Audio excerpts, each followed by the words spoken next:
and welcome to Clutch Kick. If you're new here, welcome. What we do here is we review cars, we talk about automotive stories in the Pacific Northwest, all the while trying to deliver with as much authenticity as possible. And if this isn't your first time, welcome back. We have something quite special for you in the sense that this is the first manual transmission car that we've reviewed in quite a long while. This is of course the 2023 Acura Integra A-Spec with a technology package with a manual transmission. So we're going to take a look at the Integra in a couple of ways. As an ex-Integra owner, I actually had a 2003 RSX Type S back in the day. That was the last Integra that we ever saw, and so I want to see if the Integra lives up to the hype that's been built up, and is it worthy to carry the Integra name? Is there a reason why they didn't call this the next generation ILX? Now, what is the Integra? Well, a lot of people have been complaining that this car is based on the Civic, right? And I'm not sure why, because traditionally the Integra is based on an equivalent Civic, so not really a huge deal there. But let's talk about the trim levels real quick. You have the standard Integra that starts about $31,500. You have the A-Spec package, which gives you special trim. It has a thicker rear sway bar. And then you have the A-Spec with the technology package. And then finally what we have here is the A-Spec with the technology package with the manual transmission. And that is the only way to get the manual, by the way, is to get that A-Spec package with the technology package. And there is no price premium for the manual, thankfully. There is only a premium in the sense that you have to get the highest trim level. But compared to the CVT version of this trim level, there is no price difference. The benefit, of course, you get that manual transmission. You also get a limited slip differential. Power comes from a 1.5 liter turbocharged 4-cylinder engine. It's 200 horsepower, 192 pound-feet of torque. It is identical mechanically to a Civic Si. You can think of it this way. It's mechanically like a Civic Si, but with about a $7,000 to $8,000 price difference. With that, you get a longer vehicle. It's a hatchback, which the Civic Si does not come in. It also has additional features such as the adaptive suspension. It has features like the heads-up display, the completely digital gauge cluster, and overall just a more luxurious experience in the interior, right? You got better materials, you got full leather seats, and it's gonna be a little bit quieter of an interior as well. So with that, is my first point, is it does feel like there's $7,000 worth of equipment inside. The part that kind of gets me kind of nervous, and this is going to set the context for the rest of this review, is that the extra $7,000 to $8,000 pushes it from the Civic Si's $28,000 price point up to the $35,000 price point. And when you get to that mid-30 price point, in fact, this is $36,500 before destination and taxes and all that stuff, you have some stiff competition from the Germans, right? And that is a tough place to be, especially since Acura, yes, it's the luxury division of Honda, so to speak, but it's never been the popular choice, right? If you want Japanese luxury, most people tend to go towards Lexus. Acura has always kind of had a difficult time with its place in the market. So let's take a look. The exterior I really enjoy. It has Integra etched into the front and rear bumpers, which is very classic third generation Integra.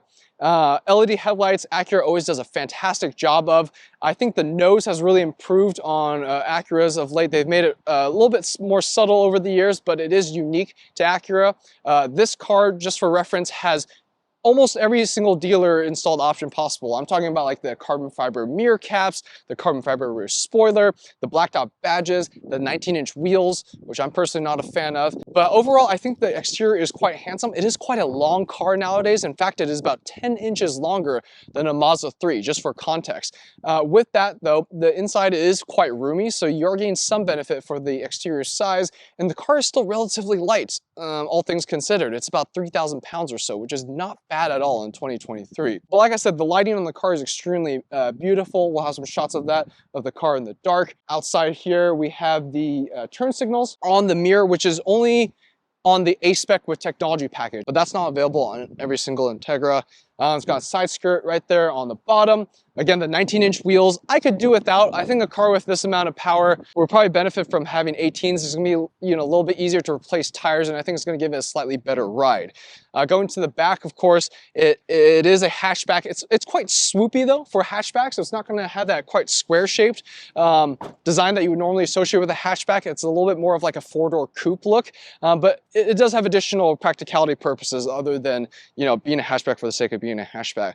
But overall, I think the car is quite attractive. Is this more attractive than the Civic? I think so. I think there's just some styling elements on the Acura that just make it feel a little bit slicker. So, that in and of itself might make someone choose the Integra over the Civic. All right, starting with how the car drives. Let's get that out of the way because, interestingly enough, that's probably going to be the shortest portion of this video. Overall, the Integra A-Spec with the manual transmission drives good. I wouldn't say that it's a sport compact. I think it's a sporty compact, and there's a fine difference there. But let's start with the steering. The steering is weighted pretty good in all the different modes. And in sport mode, it's my favorite, and that doesn't happen very often in most cars. In most cars, when you put it into sport mode, they think that sportiness is making the steering wheel as heavy as possible. That's not what makes steering interesting or sporty. What makes steering good is when you have good communication through the steering wheel. This doesn't particularly have, the communicative feel through the front end. I can't quite tell what's going on up there.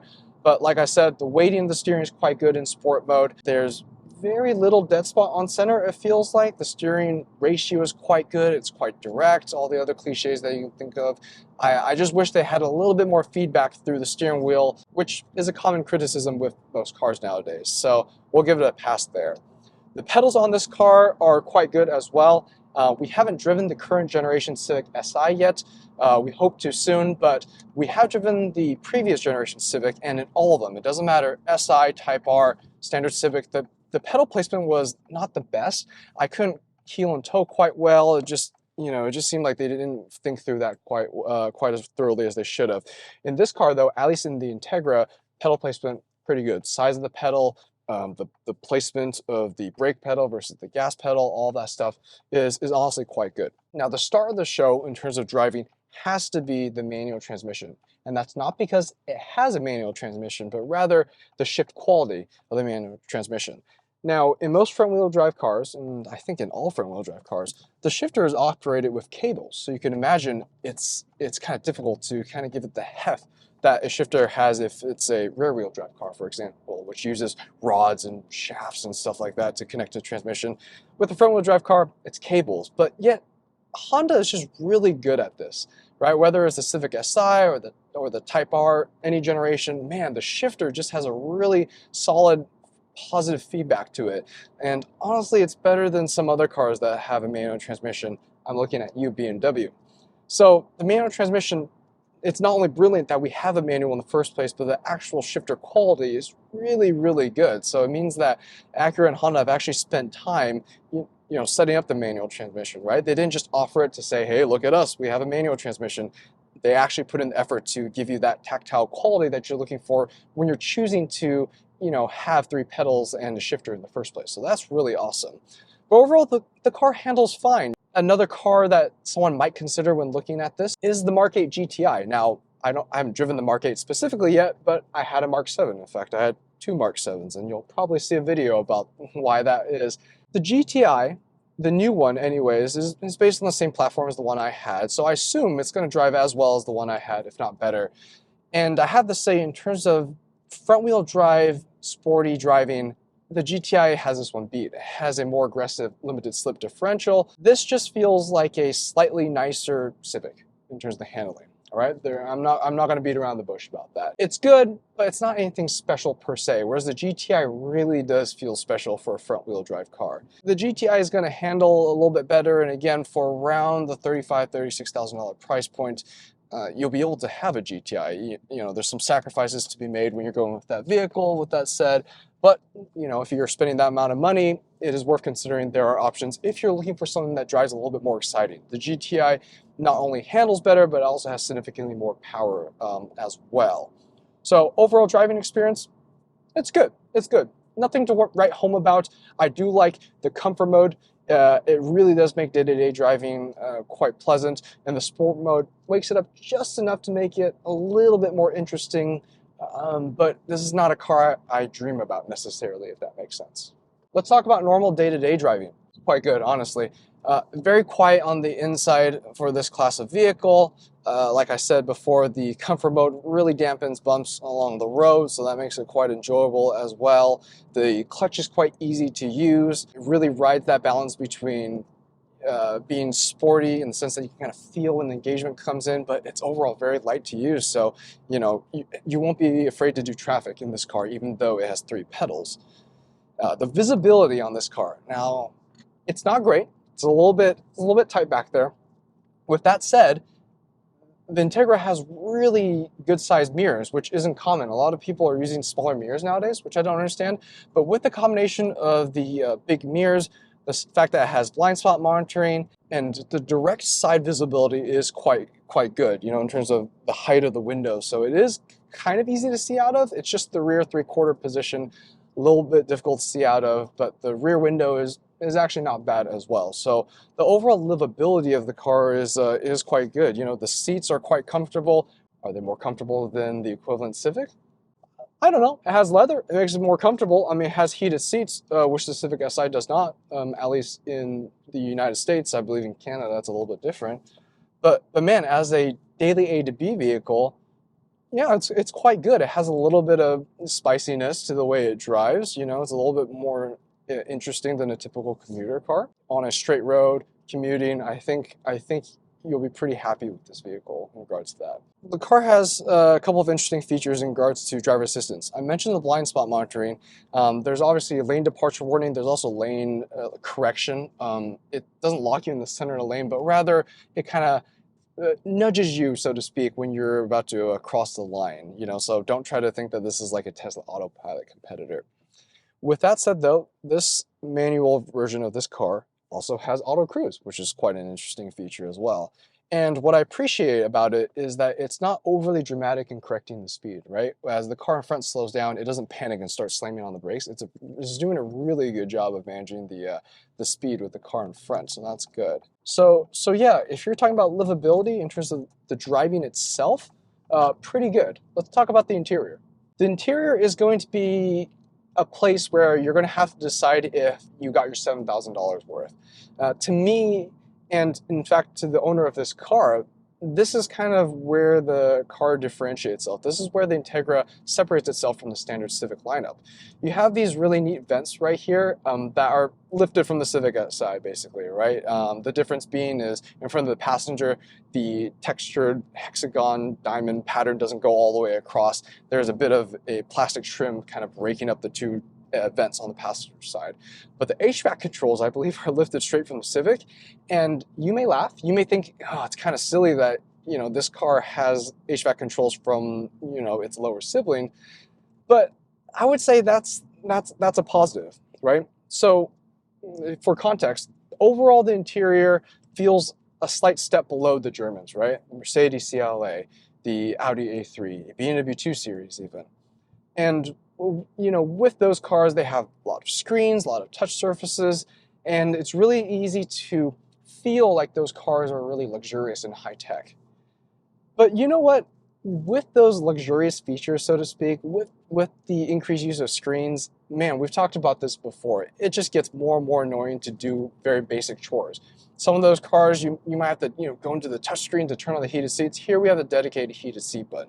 We have dedicated climate control knobs, right? We even have dedicated climate control display for the temperature. The temperature isn't just displayed in the infotainment. It actually has its own display, meaning you get into your car on a hot day, the infotainment system hasn't booted up yet. You can immediately start adjusting your climate control to get the AC going.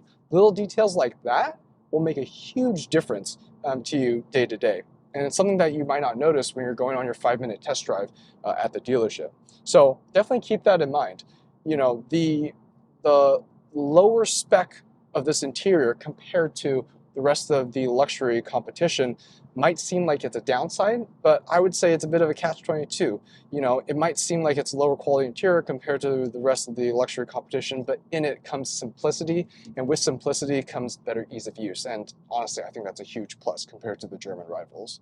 Another reason why someone may consider paying the premium for the interior versus the Civic would be the sound system. I've had two Acuras before, one of which was an '07 TL, which was the first Acura actually to have the famous ELS sound system. And I love the ELS sound system. I've heard it in many different cars over the years, and they never cease to amaze me, both in terms of its clarity and just fullness of bass.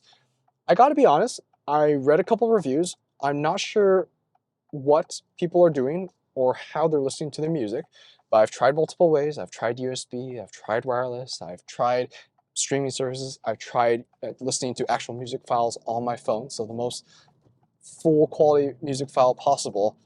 I don't think the sound system is that amazing, to be honest with you. I think the high end, and the vocals on the system are really, really good. The vocals you're gonna love, being able to hear your favorite artists in terms of the clarity of that.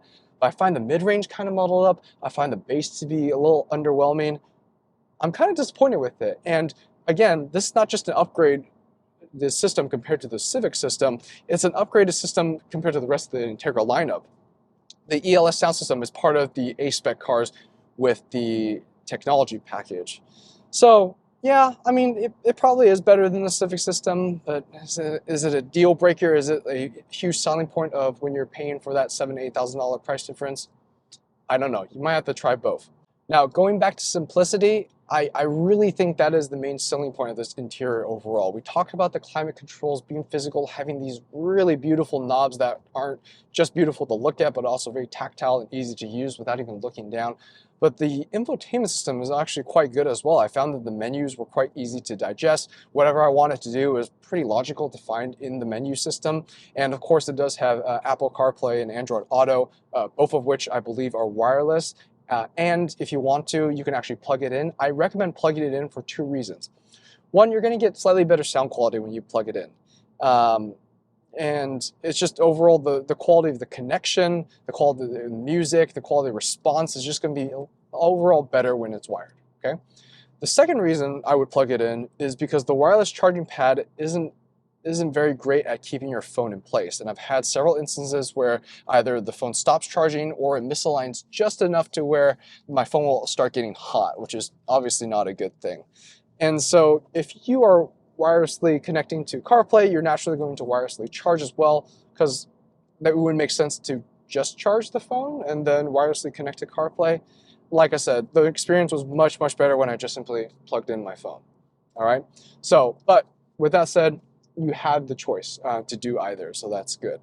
In terms of features for the driver, when you're looking out front, you'll notice that it has a heads-up display, which is something that you cannot get in the Civic Si. You also have a full digital gauge cluster as well. The Civic Si, I believe, has half a digital gauge cluster, at least on the US edition cars. And starting with the digital gauge cluster, I like several things about it. One, it has really great colors, fonts, all those things. But I also like how configurable it is as well. You can do things like show what song you're listening to.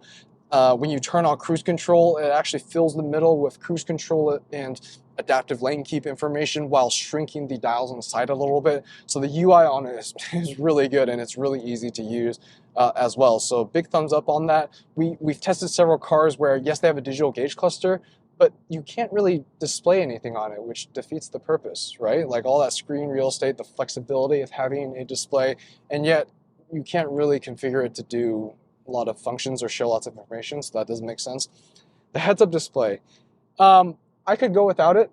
I actually forgot it had it. I don't look at it very often. I think I've seen two colors so far, white and green. Green for cruise control related information, the rest of the information, whether it be your speed limit, the navigation information, all that is in white. So that's part of the reason why I haven't noticed it yet, is because it just kind of blends in. It's got great clarity, it's got good adjustment on it. Again, not something that would compel me personally to spend the extra money on the Acura over the Civic. You might have heard me talk a lot about how this car compares to the Civic Si, and I think that is going to be something that's on the forefront of everyone that buys this car. They look at this car, $35,000, $36,000 to get the manual transmission. How does it compare to the Civic Si? Well, you're going to have to drive both and see if you think it's worth the price premium, right? Because I think in a vacuum, the Integra is quite a great package, to be honest with you. It's reasonably quiet, reasonably comfortable. It's got a little bit of excitement to make the car not completely boring, but that's with the manual transmission, which I'll touch on in a little bit, and you'll kind of see where I'm going with that. But again, in and of itself, it's a good package. But when you're shopping for this car, you just can't help but wonder, should I have saved that money and just gone a Civic Si as well? Could I get 80, 90% of the overall experience of the car for a lot less? Because $7,000 isn't a small amount of money. And if the driving experience is awfully similar, right? In fact, the Integra has the exact same power as the Civic Si, so it's not like you're getting an additional performance bump. You're really paying for the rest of the attributes of the car. Is it a little bit more refined? Does it look better? Does it have the technology that you're looking for? That's going to be on an individual basis. Overall, I personally think that, yes, it's worth the $7,000 or so extra from the Civic Si, but with the $7,000 to $8,000, it puts it into a price category that is awfully close to the Germans and therefore makes competition a little bit more tricky. And yet not. And what do I mean by that? Well, we've driven this car for several days. I've had other people drive it. We've had other people in the car, whether they be car enthusiasts or not. And the question comes down to this. It costs about $36,500. There's the German competition, which, keep in mind, this car ends at where the German competition typically starts. Again, we're talking Mercedes CLA, Audi A3, BMW 2 Series, not the 2 Series Coupe. We're talking about that 2 Series small sedan thing that's front-wheel drive, you know, awfully similar to this. Those cars start base price where this ends. So maybe it's considered good value, I suppose, but with those cars, you get certain amount of X factor from, you know, having the privilege of driving a luxury brand. So that's something to consider. Do they drive as well as this? Some do. The BMW might. The Audi A3, maybe not so much. But the defining characteristic of the Integra has to be that it has a manual transmission.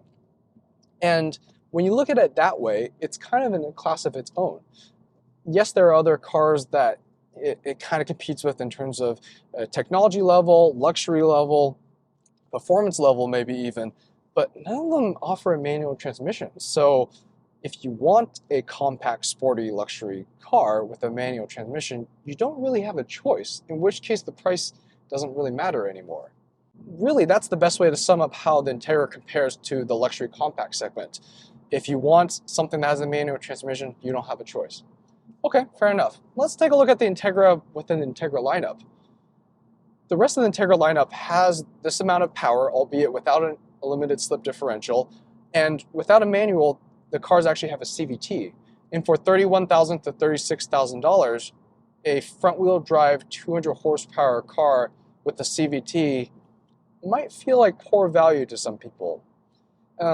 So with that, compared to the rest of the Integra lineup, I think this is really the only way to go, because the defining characteristic of the Integra is that it's available with a manual. And if you don't get it with the manual, I think there might be better buys out there.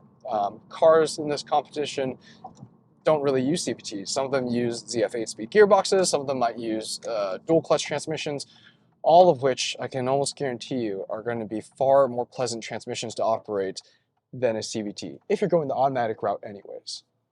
The other competition, so to speak, that this car has are going to be cars that are around this price point, if not a little bit less. So let's take a look at that. We talked about the GTI earlier in terms of how it drove, and the reason why I mentioned that is because at $35,000, $36,000, that is a mid-spec GTI. And although this interior isn't on point with the GTI, like I mentioned before, I think we have lots of problems with the market, all right? That's one of our most controversial videos from the Seattle Auto Show. Everyone's very upset that we called Volkswagen out for how the market is designed. But, so like I said, not only is the Volkswagen not a luxury product, so to speak, it's the interior usability is far worse than that, all right? Let's get that out of the way. But let's talk about if you can ignore that, and all you care about is the driving experience. Well, I think GTI is going to deliver a better driving experience for the same money, not just in terms of how it handles, because the LSD in the front end on the GTI is really incredible. The way that car turns in,